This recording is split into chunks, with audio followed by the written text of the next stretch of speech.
Shalom everyone, you're all here again with Tzar LaMikra. As I usually say, hope people have enjoyed the previous recordings. I actually got a lot of very good feedback from last week's recording, and I'm very happy to hear that. And this week we are in Parashat Eqev. Eqev, the word Eqev itself is really something that represents a result. As a result of your actions of keeping the Torah, you will be blessed. So this is the idea behind this opening statement, though as we all know, this is really breaking down an entire speech that goes over several chapters into smaller sections that we can actually read them in the synagogue. But the truth of the matter is, really reading one long description, it's actually sometimes very repetitive. Moses repeats certain concepts over and over again, and this is why this week's recording is going to be kind of on the same lines of some of the messages from last week's recording, but with a slightly different twist, because we're using different words here. And first of all, there's an interesting thing here in regards to the tablets. So it says that Moses had to rewrite the tablets, as the story goes, and he places them in a box. And this is an interesting thing. Everyone knows the Ark of the Covenant. Everyone knows the famous Ark of the Covenant, the gold-plated box with the cherubs on top and so on, and then the whole discussion where the Ark go to later on. It's very interesting because what happens is the Ark is very, very, very central for the Israelites from the point of its creation, and especially when they're conquering the land. The Ark is taken here, it's taken there, it's part of entering the land, it's part of the process of crossing the Jordan River, it's part of the process of conquering the cities. I won't be surprised, even if the text doesn't tell us this, I won't be surprised if they also took the Ark to basically every battle they had. The Ark is very central in the stories of the book of Samuel. It's taken, it's brought back, it's placed in different places, it's what marks the presence of God, and so on. But then the Ark is taken into the temple of King Solomon, and it's never heard of.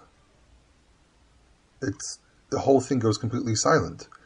And this raises some questions about, what does it mean the Ark went quiet? And I think that part of it has to do with trying to focus on the lack of mobility of the temple. And you remember, the tabernacle was a mobile temple, and that was the way they did things for hundreds of years. But the presence of God really was in the Ark.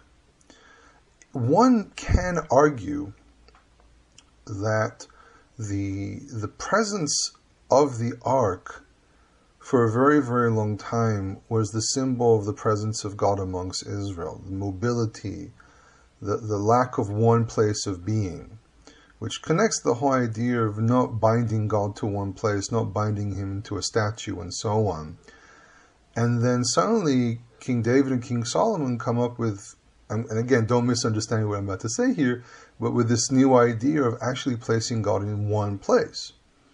Now, it doesn't seem that God had any objection to this, because at the end of the day, there was this ideal which we find in Deuteronomy of the Menucha Nachala, the place of rest and inheritance, where eventually there was kind of an idea that, at one point there'll be kind of like a permanent resting place. But the truth of the matter is that the Ark wasn't the first box, it seems to be. Moses received the Ten Commandments, and he first of all makes this simple wooden box, it seems to be, because it says that, it says in verse 3 of chapter 10, it says, Va'as aron atzei shittim, I made an ark of atzei shittim, of acacia wood, Va'efsol shnei lochot avanim karishonim, and I chiseled out, I made 2 stone tablets like the first ones. I went up to the mountain and 2 tablets were in my hands. Now, what this actually might tell us is one of 2 possible things. One, that there were 2 arks, but one became more dominant. Or that what Moses did, the core of the box that Moses made, was the origins the original box for the ark, meaning that Moses made the first part, the interior of the box, and then that box was passed on to Bezalel, and he actually took that box and made it into what we know as the ark. So there are two theories regarding the ark. One, that there were two arks, and one, that there was only one ark.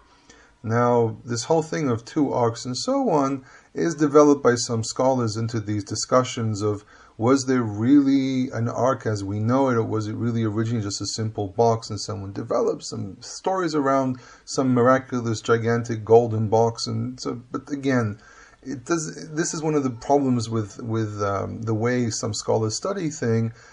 They try to separate, to try to convince us that there's some realia somewhere, and on the other hand, there's always myth. And the more and more we study this material, the more and more is discovered, the more we realize that really these, what many people think were myths and legends, were not necessarily myths and legends. Actually, were probably real stories and things that really happened. I mean, for us, it's a natural thing because we believe in the Bible, but for them, it really comes from a place of wanting to demean religion, to ignore religion. And this is why every time that I study this material, it's very important to keep in mind that you have to be very, very careful with any Near Eastern material and any material deciphered by scholars, because they have very specific agendas. And also finding parallels between the ancient Near East and Israel, obviously that's going to happen, but we also have to remember that there are some differences. There are sometimes crucial differences between them. But going back to the whole thing of the temple, so we have this temple, we have the ark goes completely silent. People, like by the time of Jeremiah, people say, no, the house of the Lord, and the house of the Lord will save us, and so on. And it's interesting, this transition from the mobility of God in an ark into the usage of a temple, which was not a problem. God had no problem with it. God actually put his presence there by bringing down a cloud, and had no difficulty with the idea of actually dwelling in one place instead of being mobile. But then it's our responsibility as people not to corrupt these concepts, not to lose focus on the origins of things and what was originally done. I think the whole subject of the temple is a very, very important element to understand how something beautiful can be corrupted, how something that's acceptable by God, that God says, I'm perfectly fine with this, even though it's different from what I've done up to now, I'm perfectly fine with this, how people have the ability to corrupt it, how we as the humans are really the ones who have the ability either to glorify God and make his presence welcomed, or that we have the ability to reject God, but manipulate to make it look like as if we're working from the workings of the Torah itself. This is a very, very, very dangerous thing that we have to be very careful with as people. And I mean, if you go through history, how things begin as a good thing, they start off as a beautiful idea, as an idea that really gives more depth to our reality as people, and then taking it and manipulating and trying to turn it into a system, and by that basically destroying everything that was beautiful. I mean, there is the debate, was the move that King David did really a correct move or not? But it doesn't really matter if it was correct or not. The point is that God had no problem with it. We're not the ones who are going to start limiting God and saying, no, you're going to be in this box, no, you're going to be in that box. God said, listen, I choose to be in this temple. You corrupt this, I leave, period. So it raises, at least with me, and I hope what I'm saying here makes sense, it raises with me this whole debate regarding returning to the temple today. Are we even mentally ready for this? Are we really in a place as a group of people to return to the existence of a temple? I mean, without going into the discussion of, are we going to force the hand of God if we build a temple? And this is also part of the debate in Zionism, anti-Zionism, and so on. But regardless of that debate, are we really mentally in a place where we're fitting to this? I mean, for years people have been talking about wanting to return to Jerusalem, return to the temple, return to the existence of a temple. But are we spiritually in a place that enables us to actually reach that point of being a temple? Are we spiritually mature enough to receive this gift of the presence of God through a temple? Notice the fact that with Israel, in the first stages, there was a temple. The temple seems to be something that was a reaction to the need of a tangible place. Notice that we have the golden calf, and then immediately after the golden calf, or kind of like Moses goes up to Mount Sinai, he receives the Torah, or parts of the Torah at least, and he immediately after that, we have the description of building of the tabernacle. Now, in between the two descriptions of the building of the tabernacle, we have the golden calf. And the golden calf is not just a mistake in understanding who God is. Because remember, they wanted to replace God by saying, look, we have this calf here. Was it God or was it Moses? Everyone those who follow what I do have heard this discussion about, was it really that they were talking about God being replaced by the calf, or was it really Moses being replaced by the calf? It was very, very clear that human beings need a tangible element in their religious existence, that's something that can relate to physically. So placing the story of the golden calf between the two descriptions emphasizes the need of this temple. So God said, okay, I'll give you a temple. Here's a temple, and here are the rules that I want you to have when you build my temple. But you're going to do it based on my rules. But regardless of that, it took hundreds of years for Israel to actually reach that point of maturity where they were able to build a centralized place of religion. Even then, it hit a brick wall very, very, very quickly. So I ask myself all the time, and I've been a temple enthusiast for years now. Okay, for maybe something like from around the age of 7 or 8. So I'm saying, a very, very long time. And I was involved with the Temple Institute, and I was involved with different organizations that deal with it, and I was in what used to be the Temple Guard, where we used to stand next to the entrance to the Temple Mount, and down just next to the ramp, and explain to people about the Temple Mount, and warn them that when they go in, they have to go in a clean state. But then it raises the question: are we really, as a Torah-keeping community, Jewish, not from a Jewish origin, are we mentally able to deal with this idea of having a temple, something that will bind us together as one gigantic group? If we don't have the maturity to deal with one another, can we claim that we have the maturity to have such an up close and personal relationship with God? The glory of God is through our unity, not by each one saying what they think and then arguing about it for hours and hours and hours with a lot of aggressiveness. And I'm actually appalled by the amount of aggressiveness that people have to one another, especially on Facebook. I've had it done to me quite a few times. I've seen it be done to others, and it's just vicious. People who, it doesn't matter where they come from. You have no right to talk to anyone like that. Unless you have evidence this person is a sinner and he's harming everyone, there's no reason to talk to one another in such a vicious manner. But in any case, so that's a question that I keep on asking myself, and I think that for us to reach a point where we have the right to have a close relationship with the Almighty, I think one of the most basic ideas is having a good relationship with one another. We gain nothing by fighting with one another. As a parent myself, when my children fight with one another all day long, I don't want to stand there. I don't want to be in close proximity with them. I want to let them fight with one another until they resolve it. So that might be part of the concept of this idea of exile. The curse of the exile is something we brought upon ourselves. We have to remember this. And I think as an historian, a person who learns processes of what happens to groups of people and individuals, I think that the first step to going back to a temple is working on ourselves as people, correcting ourselves before we turn around and try to help others.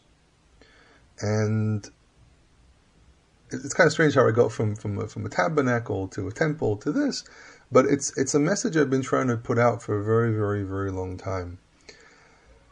It's not think about it. Moses puts these tablets in a simple wooden box. He doesn't make anything big, flashy, and so on. The big, flashy, and so on only comes as a result of the need of the general public. People want to see certain things, but deeply inside the secrecy of Moses and God, as Moses being one of the highest elevated people in the history of mankind, it's a simple wooden box. Which brings me to another verse, a profound verse that I always like quoting when I talk with people about, which is chapter 10, verse 12. It says, Ve'ata Yisrael, and now Israel, Ma Adonai Elohecha shoel mi'imach. What does the Lord your God ask of you? And he says the following, Ki im nir'ait Adonai Elohecha, lalechet bechol derachav ule'ahava oto, ve'la'avod Adonai Elohecha bechol levavecha u'bechol nafshecha. Some of these words are almost a repeat of what we have from the Shema. And it says, to fear the Lord your God, to walk in His ways, to love Him, to worship the Lord your God with all your heart and all your soul. Now, notice the fact it says, Ve'ata Yisrael. He's referring to all of Israel. If he would have said, Ve'ata ma Adonai Elohecha shoel mimach, if he would have omitted the word Yisrael, one could have argued that this is a turn, he's turning over to the individual. But here he's turning over to all of Israel as a collective. And all of Israel as a collective means that he's not telling us, oh, we only have the individual work that we have to do with ourselves. That's very, very true. That's what we call a muskal rishon, we call it in Hebrew. The first concept, the first basic concept. For us as a nation to be unified in the worship of one God, in the love of one God, obviously we need to have the preparation of the individual. But here he's turning around to all of Israel. And he says a few key words here, which are all really truly part of a larger scope of concepts of covenants in the ancient Near East that the people keep on quoting over and over and over again. And yes, it gives us a lot of information, a lot of light, and it helps us understand, but we need to also understand the Tanakh as a literature, as its own individual creation. And he says here to fear. Fear and love. That's one of the first things he says here. He has to walk in his ways, and we'll talk about it in a second. But he says, Lir'a u'la'ahava, to fear and love. These are actually two sides of the same coin. You can, and this is, I want to say something that's very, very, very Jewish, something that's from Jewish literature, that to fear and love are the same sides two sides of the same coin. On the one hand, you can be in a level where you fear God. On the other hand, you can be in a level of loving God. And this, in some circles, people interpret that this is a different levels of the person. A person begins from fear, and at the end, he wants to reach that point. If he works on himself, he can reach that point where he loves God. Another way of looking at this, and if we take all the documents from the ancient Near East, is that to love and to fear are really one side of one coin. That fear and love go hand in hand. This is a concept where you revere God, but you also at the same time have the emotion of love. This kind of gives us the dual reality of mankind towards God. On the one hand, we're far, far away from God because God is all up there and we're nothing compared to Him. But then on the other hand, we have the love because we do have a relationship, we do have a strong connection to the Almighty by Him creating us and creating us in His image. So it's not necessarily dealing with different levels. It's actually one level where these two concepts are mixed together. We need to remember that it's not only pure love, it's also pure fear. So we need to understand the balance between these two things. I've met lots of people who say, oh, I love God so much. And they completely forget the element of remembering that He is a king, that He is a mighty king upon us. But on the other hand, you have the people who everything is fear, and fearing God and forgetting that God is also a loving Father, that He cares for us, He created us, and He wants us here. Then we have the idea of walking in His ways and worshipping Him with all our heart and all our soul. And again, this is kind of like the same side. It's the other side of the coin. So how do I love Him? I walk in His ways. What are His ways? Actually, it's described in the rest of the verses here. Circumcising our heart, doing justice, not doing evil, loving the ger. It says here, "Ve'ahavtem et hager ki gerim eitem be'eretz Mitzrayim." Loving the ger, and I've spoken about the word ger. There's a whole bunch of recordings we've done in this. But the ger is a sojourner, is the person who is not yet an Israelite, but he has chosen to come and live. The word ger comes from the word gar, to dwell.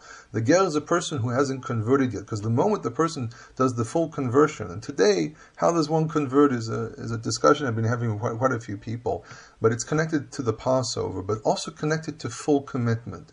If, for example, someone takes upon himself the idea that they have to, until they go through a full conversion, that they have to break the Torah in some way or another every day, just deliberately do it. And I've had people complain about this.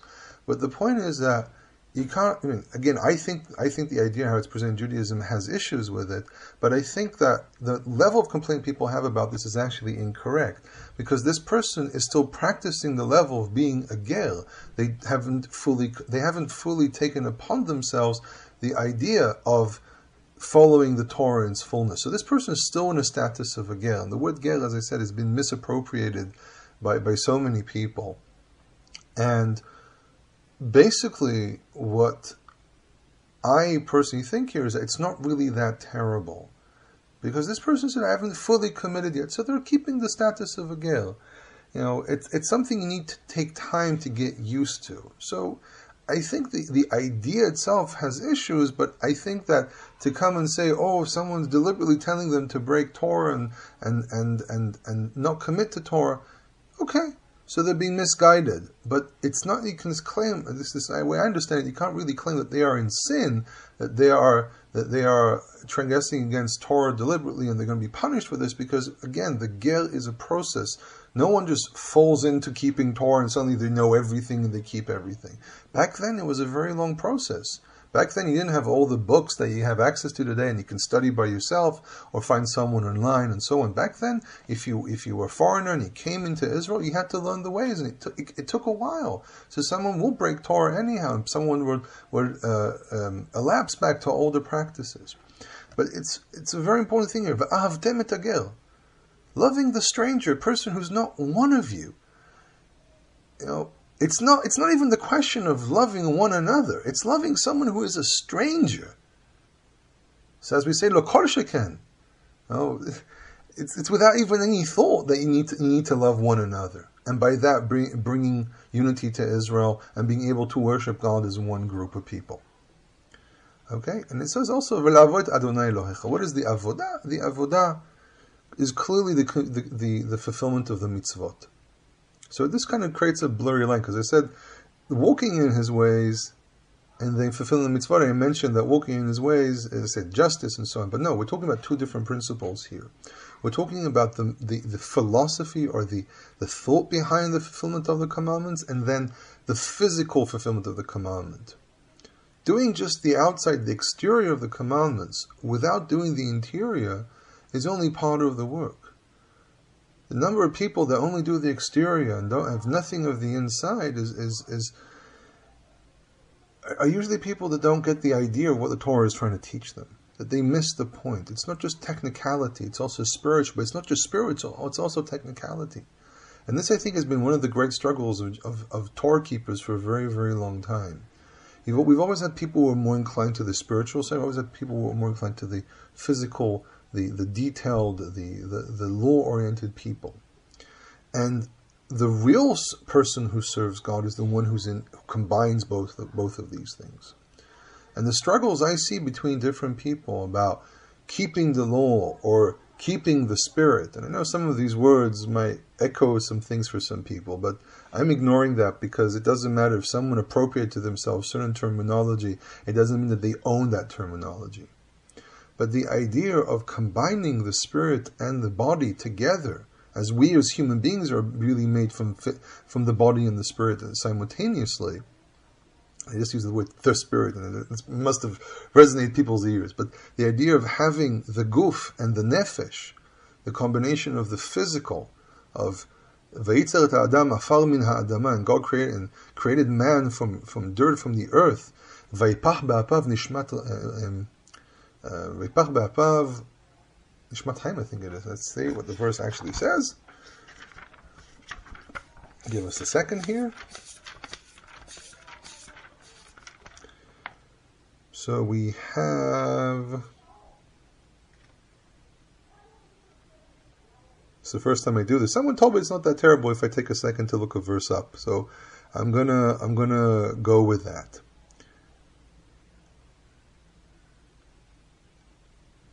So we have that. Okay, so it says Vayipach be'apav nishmat chaim. Yeah. Vayi adam nefesh chaim. He blew in his nostrils a breath of life. And we see here that from the get-go of mankind, from the beginning, mankind was a combination of the spirit and the body. And the Torah is, again, spirit and body. It's not just the fulfillment of commandments, it's the ideology. It's not just the ideology, it's also the physical. And our strive as a people is to be able to build a temple and kind of bind God into one place, but not to forget the spirit behind who God is. That He expects certain things from us, and He is unbound. And that's kind of a paradox of the existence of the temple, but yet on the other hand, the beauty of reality, the beauty of the existence of mankind and the universe, where though God is not bound to one place, He still is willing to bind Himself sometimes if it's necessary. And the same thing with us. We need to learn to bind our physical body with our spirit and learn as creations of God and creating His image to understand that issue, that paradox that God is also in when He comes to His relationship with mankind. The paradox of the physical and the spirit. And this is why, by the way, I say lira ule'ahava, but it's mixed together with lechet drach. It didn't say lira ule'ahava and then lechet b'drachav ule'avot. It mixes these two things. Notice that ira and then lalechet, ahava and then la'avod. And so clumping the sides of the coin together, they're kind of mixed in with the other side as well. And I think that emphasizes this concept of realizing that to be able to have a temple, we need to be in a certain place spiritually. It's not enough just to strive for the physical, we need to strive for the spirit and vice versa. In any case, I hope I made sense here this week. It's a kind of complex and philosophical thing to talk about sometimes, but I tried to simplify it. It's one of those discussions that people have a lot in Hasidic circles as well, and I think that these discussions are quite reasonable. And so again, I hope people enjoy this recording. If you want to contact me over questions about Hebrew or Hebrew lessons or Bible lessons, HebrewInIsrael@gmail.com, or you can leave a message on the Facebook page. And I want to wish everyone again a Shabbat Shalom, and if you hear this after Shabbat, a Shavua Tov.